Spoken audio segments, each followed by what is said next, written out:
Hi everyone, I'm Deanna. Welcome back to my channel. You're watching Orchid, and today we're going to talk about the Sedirea japonica a little bit. So we'll have a little chat about the history of the Sedirea japonica, have a close look at the flowers, and I'll tell you a little bit about its culture requirements, but mostly how I look after this orchid. And I did change a few little cultural elements this year, and I do feel like they had a major influence on allowing it to bloom for me. So I just wanted to share that with you really. So you can see that this is quite a small plant. So I got it as a little seedling last year. It was tiny. It was a tiny little seedling. You can see its original sort of leaf down here, leaves down there, so it was very small. And to be honest, I was not expecting it to bloom this year at all. It's not a huge bloom. They can be much larger. You can get multiple inflorescences. So the Sedirea genus used to actually be part of the Aiyo genus, and it was separated out in the 1970s. Not sure if they couldn't think of a name, but actually they just spelled Aiyo backwards and got Sedirea. So it's Sedirea japonica. There are only two species in the genus. There's Sedirea japonica and Sedirea subpericii, but actually it's no longer a Sedirea japonica. It's been reclassified as a Phalaenopsis, so it's actually a Phalaenopsis japonica now. But I think a lot of orchid hobbyists and orchid growers still refer to it as Sedirea japonica. And for the purposes of this video, I'm going to continue to call it a Sedirea because I basically used to keep it like a Phalaenopsis. I used to keep it with my phals, my complex hybrid phals, and I used to care for it that way. And I noticed that it wasn't as vigorous as the other phals. Like, it grew leaves and it grew roots, but it just, it was lacking a little bit of vigor. So yeah, I basically put it in a different spot altogether, and I really think that it does require quite different culture to the Phalaenopsis or the complex hybrid phals. So I think it should stay a Sedirea just to help differentiate its care requirements, but also I'm going to call it Sedirea because I like saying it. There's too many phals in this world, so yeah, the Sedirea japonica is enough of a cutie to have its own name, I reckon. So yeah, it's a species orchid, and it's native to Japan and Korea. But just before I get into culture, I want to show you the flowers, and we'll get a little bit of a close-up here. But you can see that it's quite a small thing. It's only about an inch, just over an inch in diameter. And the color is quite subtle. It's like a creamy yellow-green. The shape of the flower is cupped, so you can see these lateral petals sort of angle forward a bit, and it sort of just produces a little bit of a cupping effect. But the cutest part of this orchid, I think, is that little striping. So they all have this pink sort of striping on the lateral sepals, which I find really cute. But the lip also is very sweet. It's frilly, it's white, got a white background, and they all have like this bright pink or purple spotting, and each lip is quite unique in its pattern. So it's just a cute flower. But what you should be writing home about with this flower is its fragrance, and that's what it's best known for. And I have to tell you guys, it is really nice. I cannot get enough of it. My nose is in that flower all the time. Now this is just a first blooming for this orchid, so I feel like the fragrance is not at its full potential, but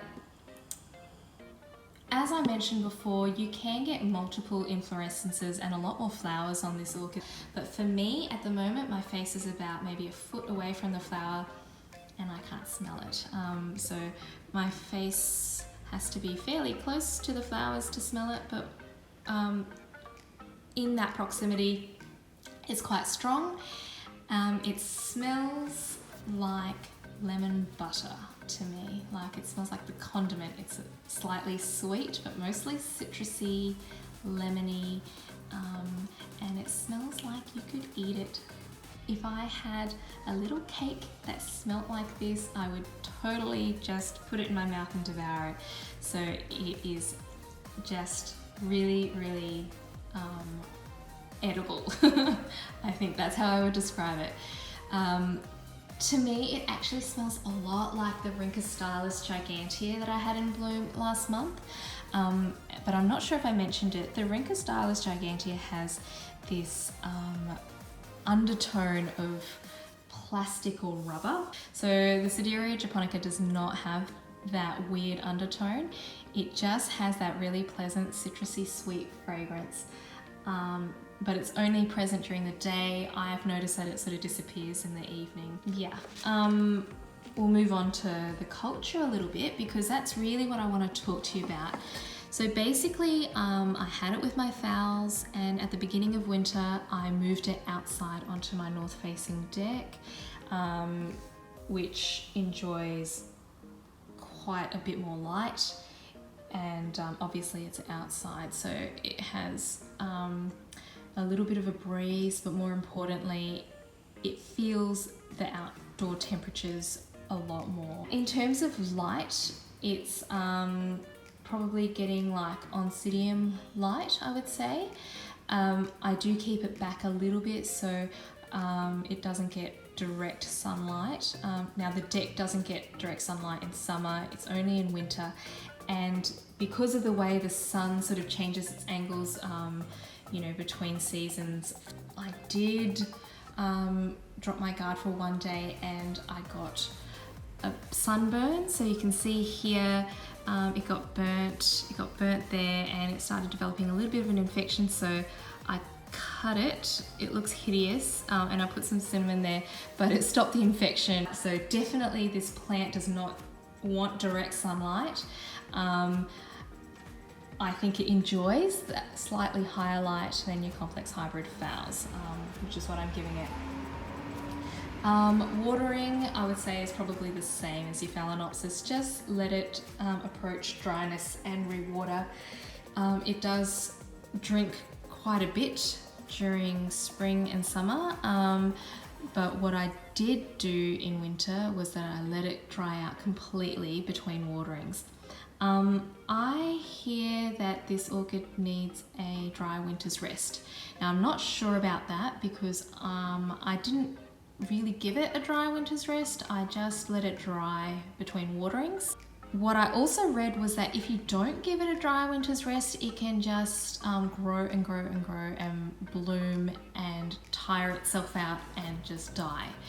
I'm not sure about that either, but you know, maybe it's worth just dropping back on the fertilizing and trying to rest it a little bit during winter, but I don't know if you need to keep it super dry or anything like that. It still bloomed for me, and all I did was just let it dry out between waterings, which I actually do for all my orchids that are outside in winter because I don't like keeping plants constantly moist and cold. I think that's a recipe for disaster, so I let them all dry out completely in winter between waterings. I guess the main thing is temperature that has changed. So the complex hybrid phals, they don't need a huge seasonal variation, I don't think.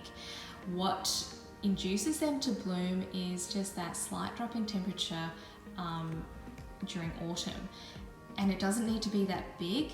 Phals can just drop to about like 19-20 degrees Celsius, like a few degrees, and they will spike quite readily. They don't need a huge day-night temperature difference. They just need that overall drop in temperature.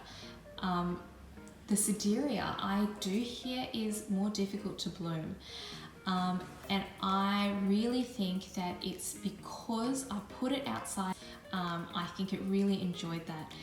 Almost as soon as I put it outside, even though it was winter, it started popping out this leaf. So this leaf started growing at the beginning of winter, and now it's popping out this leaf. It started growing roots like crazy. Like these are all roots that it grew over winter. Like as soon as I put it outside, it just went nuts. So yeah, really enjoyed being outside. Now my winters are mild. I live in Brisbane in Australia. The lowest it gets is about 5 degrees Celsius. You couldn't put a complex hybrid Phalaenopsis out in those sorts of temperatures, I don't think, without stressing it. But the Sedirea japonica, absolutely loved it. So it really enjoyed that drop in temperature. It liked being outside. It liked the airflow. It liked, yeah, just that temperature difference between day and night as well. So I really think that if you are able to put your Sedirea japonica outside, as long as it's not frost, I think it can tolerate cold temperature. But I also think it can tolerate hot temperatures just fine as well. Kind of like the Neophonetia, because in Japan they have definite seasons. Their summers are actually can be really hot, but they obviously have quite cold winters as well. So they just have these definite seasons. So yeah, I do think that the Sedirea really enjoys that sort of seasonal variation. I think if you keep it with your indoor flowers, it'll still grow for you, but I really do believe that if you want it to bloom and really thrive, I would give it slightly cooler and drier winters. But in summer, just like your species flowers, I would keep it well hydrated and on the warmer side. So yeah, I hope you guys enjoyed this spotlight video. This is actually my very first spotlight on an orchid species, so let me know what you thought. Let me know if there's any information that you wanted to hear about which I didn't provide. And yeah, if you enjoyed it, give this video a thumbs up, and subscribe to my channel if you want to see more orchid videos. And I hope you guys have an excellent week, and until I see you next time, happy growing. Bye.